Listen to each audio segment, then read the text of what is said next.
This is a Python program that I have created and I want to convert this Python program to an MCP server.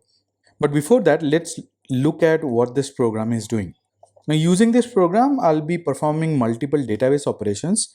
Now, all the functions that I have defined, all of them will make call to the PostgreSQL database that we had created. Now, first is the database connection itself. This is the function which will connect to the database and it will return the connection object. Then this is another function which is read customer, and essentially it will read the customer details. There's another function which is read underscore account, and it will read the account details. Similarly, there is read transaction to read the transaction details, and then delete account, which will delete a certain account. So this is the first time I'm creating a function which will make changes in the database data or in the data or in the database tables. So using this function, we can delete an account in the database. Now, these are the only functions that I have defined so far. There are some more functions that I'll define also, and it would be given for your exercise.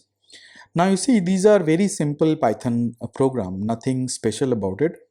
The functions are defined just like any Python function, and I have not annotated also. I have tested the functions also, whether they are performing as expected or not. So if you want, you can test these also using these function calls. You can test whether the defined Python functions are working as expected or not. Now we'll have to convert this Python code to an MCP server code, or we'll have to run this Python application as an MCP server. The first thing that we have to do is install the library which is fast MCP. You already know how to do that. We have to use this pip3 install fast MCP, and once it is done, we'll have to import a class named fast MCP from the module that we have created. So we'll have to import from fastmcp.server, and the class that I'm importing is fastmcp. So look at the capitalization also. Here it is fastmcp.server, and I'm importing fastmcp where f and mcp are capital. Now after that, we'll have to create a server. We'll have to make sure that this application works as a MCP server. Now to do that, I'll have to create an MCP object, and remember, the name of the object has to be MCP. You cannot name it anything else. Otherwise, you'll get syntactical error, and there might be some other errors also. So I'll show you what do I mean by that. But let's use this class to create an object, and we'll name the server as 3IAM database server. So this is the MCP server, and I'll name it as 3IAM database MCP server. Now the purpose of this line of code is to make sure that this application works as an MCP server. And using this piece of code, I'm telling the MCP client that it only understands MCP protocol. It does not understand anything else. So this is the first thing that we have to do. The second thing is to annotate the functions that we define. By annotating the functions, we will make the functions as tools. So far, all the functions are plain and simple Python functions, but if you have to convert it to GenAI tools, we'll have to annotate them. And to do that, we'll have to use this @MCP. Now this MCP is nothing but the MCP object that you had created dot tools, or tool rather, and then open and closed bracket. Note that I have not annotated this one because this is a database connection function, and definitely I do not want to expose it as a GenAI tool to the MCP client. This should be a tool, read underscore customer. Similarly, I'll be annotating all the other functions just to make sure that they also work as GenAI tools. Because I have annotated them with @mcp.tool, whenever the large language model will make a list call of all the tools, only the functions which have been annotated with @mcp.tool will be shown to the model, not the ones which are not annotated. For example, db underscore connection will not be listed as a tool to the GenAI model. So this is the second step, and the final step is to run the MCP server. And to do that, we'll be using the same MCP object that we have created, and we'll use the run method.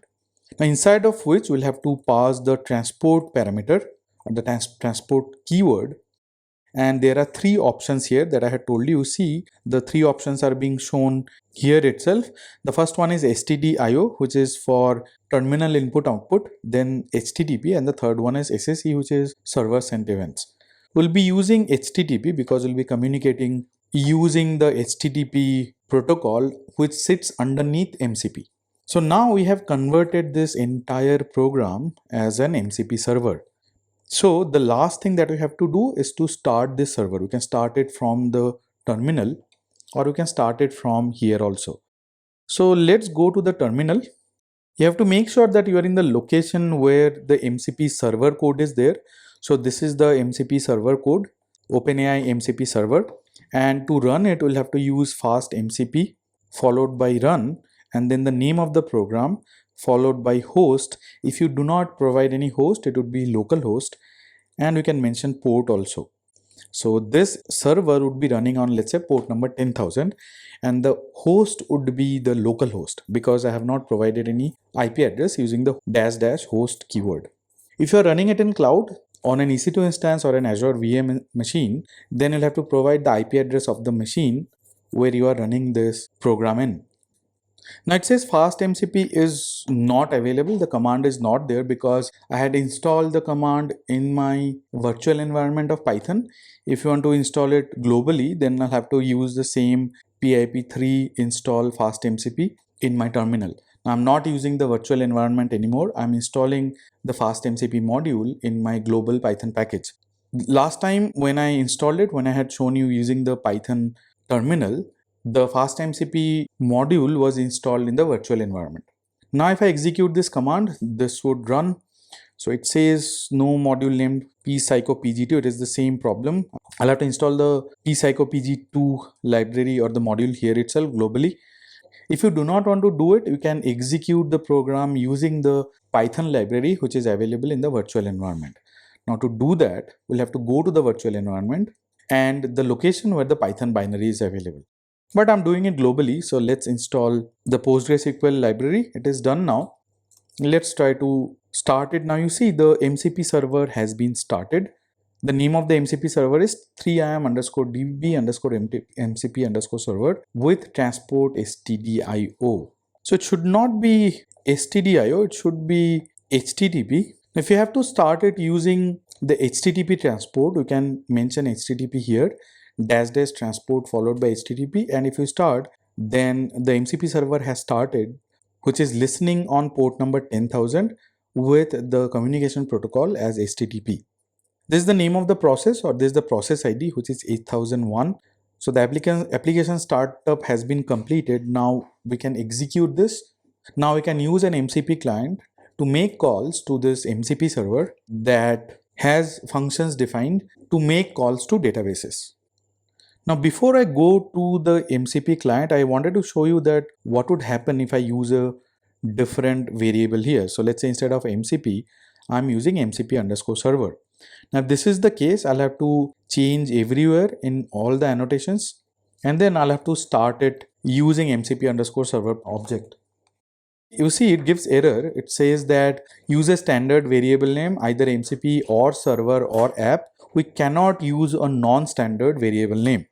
So if we use variable names which are not MCP or server or app, then it will give you error like this. It will ask you to use a standard variable name. So you'll have to make sure that the variable or the object that you define, that is named as MCP rather than anything else, or we can name it as server also or app also. But MCP is a better way. So this is how we can convert a very simple Python program to an MCP server.